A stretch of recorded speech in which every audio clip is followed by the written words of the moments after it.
السلام علیکم ورحمۃ اللہ وبرکاتہ حامدا ومصلیا اما بعد اعوذ باللہ من الشیطان الرجیم بسم اللہ الرحمن الرحیم وللہ علی الناس حج البیت من استطاع الیہ سبیلا۔ ناظرین کرام، معزز سامعین حضرات، آج کے اس مختصر سے درس میں میں آپ حضرات کے سامنے حج کا تعارف پیش کروں گا کہ حج کسے کہتے ہیں اور حج کیا چیز ہے۔ آپ کو معلوم ہے کہ حج اسلام کے 5 ارکان میں سے ایک بنیادی اور اہم رکن ہے۔ یہ ایسا رکن ہے کہ اگر کوئی شخص اس رکن کا انکار کرے تو یہ ویسے ہی ہے جیسے اور بھی اس کے جو 4 ارکان ہیں، باقی ارکان کے جیسے منکر کا حکم ہوگا ویسے ہی اس کا بھی حکم ہوگا۔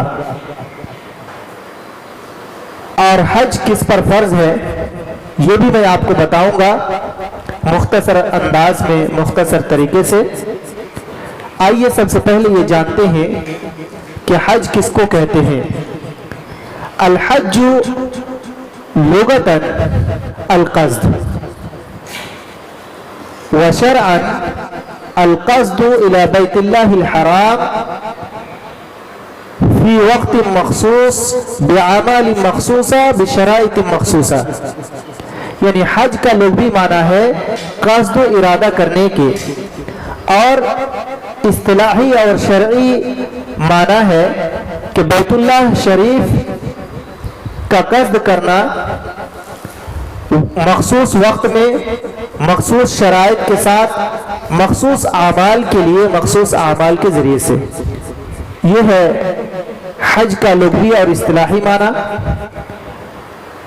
حج کس پر فرض ہے؟ اللہ رب العالمین نے قرآن حکیم کے اندر ارشاد فرمایا وَلِلَّهِ عَلَى النَّاسِ حِجُّ الْبَيْتِ مَنِ اسْتَطَاعَ إِلَيْهِ سَبِيلًا، کہ اللہ کے لیے حج کرنا فرض ہے اس شخص پر جو اس کا راستہ اور سبیل پاتا ہو۔ اور راستہ اور سبیل سے مراد، راستہ اور سبیل کی استطاعت اور طاقت رکھنے سے مراد یہ ہے کہ ہم یا جو شخص حج کو جانا چاہتا ہے وہاں تک پہنچنے اور وہاں سے لوٹنے، یعنی جو اس کے پورے اخراجات ہوتے ہیں، پورے اخراجات کو برداشت کرنے کے وہ قابل ہو، پورے اخراجات کو برداشت کر سکے، تو ایسے شخص پر حج فرض ہو جاتا ہے۔ حج اسلام کے بنیادی ارکان میں سے ایک عظیم رکن ہے۔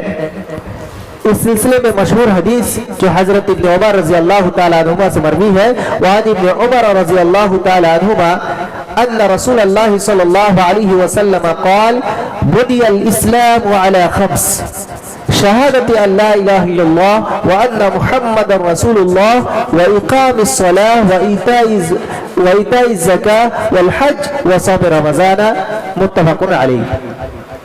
یعنی اسلام کے بنیادی ارکان 5 ہیں۔ اسلام کی بنیاد رکھی گئی 5 چیزوں پر۔ اس بات کی گواہی دینا کہ اللہ رب العالمین کے علاوہ کوئی معبود برحق نہیں اور محمد صلی اللہ علیہ وسلم اللہ کے رسول ہیں، اور نماز قائم کرنا، زکوٰۃ ادا کرنا، حج کرنا اور رمضان کے روزے رکھنا۔ تو ان 5 چیزوں میں، 5 ارکان میں ایک رکن کا نام حج بھی ہے۔ یعنی حج اسلام کے 5 بنیادی ارکان میں سے ایک اہم رکن ہے، جو اس حدیث سے پتہ چلا۔ حج 3 طرح کا، یعنی حج کی 3 قسمیں کی جا سکتی ہیں: حج قران، حج تمتع اور حج افراد۔ حج قران، حج تمتع اور حج افراد۔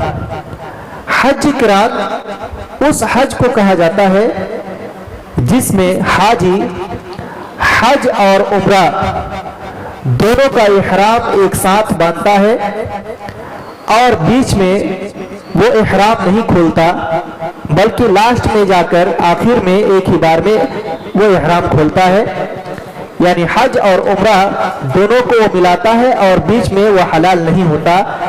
ایسے حاجی کو مقرن کہا جاتا ہے، یعنی حج قران کرنے والا۔ اور ایک ہے حج تمتع، اس میں یہ ہوتا ہے کہ حاجی حج اور عمرہ دونوں اس میں بجا لاتا ہے، لیکن اس کا طریقہ حج قران سے کچھ الگ ہے۔ یعنی حاجی سب سے پہلے عمرہ کا احرام باندھتا ہے اور پھر عمرہ کر کے وہ حلال ہو جاتا ہے، اور پھر اس کے بعد جب حج کا وقت آتا ہے تو حج کے ایام میں وہ دوسری بار احرام باندھتا ہے اور پھر حج کرتا ہے۔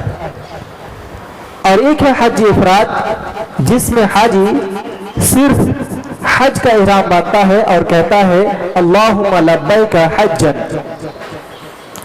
تو یہ ہے حج کا مختصر تعارف۔ انشاءاللہ اس کے جو بہت سے نقطے ہیں ان نکات کو باری باری درس بدرس میں آپ حضرات تک پہنچاتا رہوں گا۔ اس سلسلے میں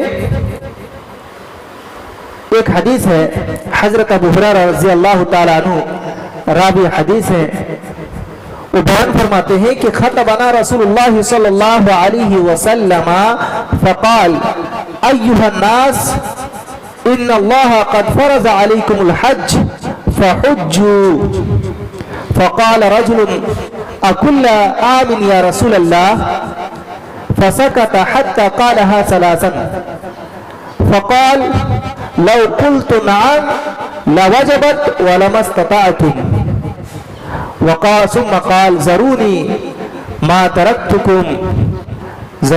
تركتكم فإنما هلك من كان قبلكم بكثرة سؤالهم واختلافهم على أنبيائهم فإذا أمرتكم بشيء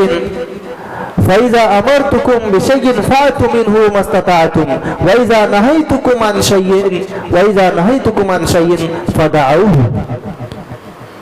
رواه مسلم۔ کہ نبی پاک صلی اللہ علیہ وسلم نے ہمیں خطبہ دیا۔ حضرت ابو ہریرہ رضی اللہ تعالیٰ عنہ بیان فرماتے ہیں کہ نبی کریم صلی اللہ علیہ وسلم نے ہمیں ایک خطبہ دیا اور اس خطبے میں آپ نے تمام لوگوں کو مخاطب کرتے ہوئے ارشاد فرمایا کہ اے لوگو، اللہ رب العالمین نے تم پر حج فرض کیا ہے، لہذا تم لوگ حج کیا کرو، حج کرو۔ ایک شخص اٹھے اور سوال کرنے لگے کہ اللہ کے رسول کیا ہر سال حج فرض ہے؟ تو اللہ کے رسول صلی اللہ علیہ وسلم یہاں پر خاموش رہے، یہاں تک کہ اس شخص نے اپنے سوال کو، اسی سوال کو 3 بار دہرایا، حتی قالها ثلاثا۔ تو نبی صلی اللہ علیہ وسلم نے فرمایا کہ اگر میں ہاں کہہ دیتا، لو قلت نعم لوجبت، اگر میں ہاں کہہ دیتا تو ہر سال طاقت رکھنے والے شخص پر حج فرض ہو جاتا، وَلَمَا اسْتَطَعْتُمْ، اور تم ہر سال کرنے کی طاقت نہیں رکھتے۔ سنو، جتنا میں کہوں، جتنا دوں اتنا لے لو، اور جس سے میں روک دوں اس سے رک جاؤ۔ ضروری ما ترکتکم، مجھے چھوڑ دو جتنے پر میں نے تم کو چھوڑا ہے، یعنی جتنا میں نے تم کو بتایا اتنا کرو۔ اس لیے کہ بہت سے سوال کرنے کی وجہ سے اور انبیاء کے بارے میں اختلاف کرنے کی وجہ سے بہت سے لوگ اس سے پہلے ہلاک ہو گئے، اس لیے جتنا حکم کرو اتنا کرو اور جس سے روک دو اس سے رک جاؤ۔ اس حدیث سے بھی پتہ چلتا ہے کہ حج اس آدمی پر فرض ہے جو کہ طاقت رکھتا ہو، اور قرآن کریم میں بھی اللہ رب العالمین نے من استطاع الیہ السبیل کہا کہ جو شخص حج کرنے کی استطاعت رکھتا ہو اس پر حج فرض ہے۔ اور استطاعت رکھنے کے باوجود بھی اگر کوئی شخص حج کا فریضہ انجام نہیں دیتا تو اس کے لیے وعید آئی ہے، اور بہت سارے نقطے ہیں حج کے باب میں۔ انشاءاللہ میں باری باری مختصر انداز میں دروس آپ تک پہنچاتا رہوں گا۔ آج بس حج کے تعارف تک میں اکتفا کرتا ہوں۔ اللہ رب العالمین سے دعا ہے کہ اللہ تعالی ہمیں اس فریضہ حج کو سمجھنے کی توفیق عطا فرمائے۔ السلام علیکم ورحمۃ اللہ وبرکاتہ۔